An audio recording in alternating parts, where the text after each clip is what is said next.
The Jeff Gabriel Connection.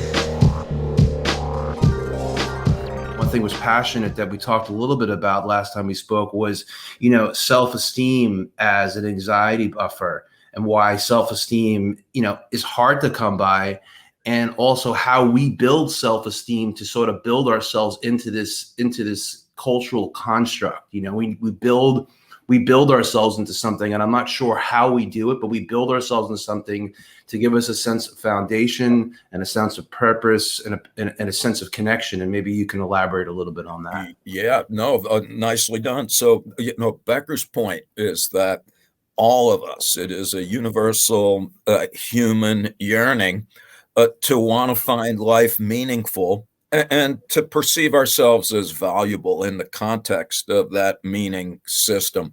And maybe that's just common sense masquerading as existential insight. But that's one of Becker's core claims, is that in order to stand up in the morning, we need to think that life has meaning and that we have value.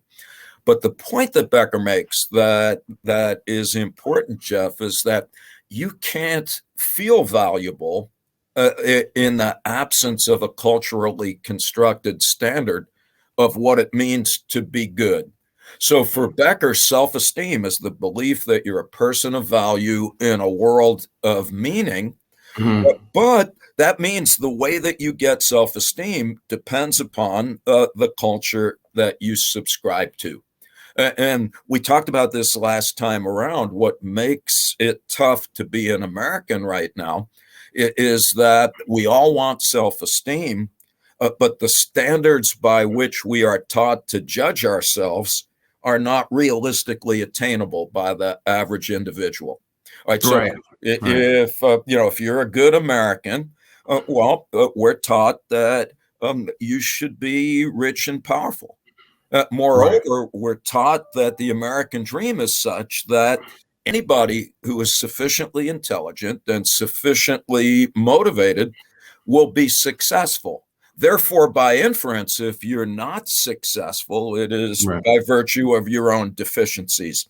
And right. this ignores the fact that economic mobility in the U.S. is almost non-existent. You're more likely to right. get out of poverty in Canada or Bangladesh right. than you are in the U.S. So we have an entire generation of people thinking that they're failures by virtue of embracing a standard that is unattainable. It's even worse for women because they're supposed to be rich and famous, and they're supposed to be thinner than pieces of linguine and never be more than 25 years old.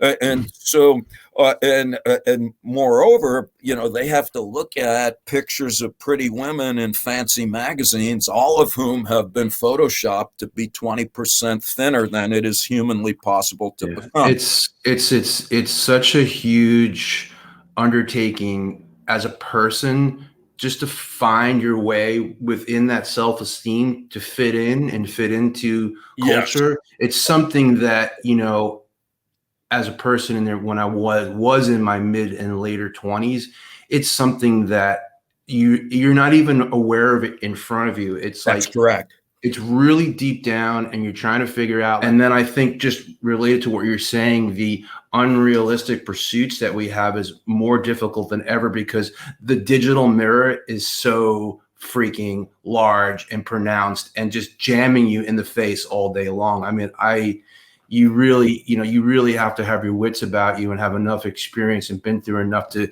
disconnect, to be able to refine yourself.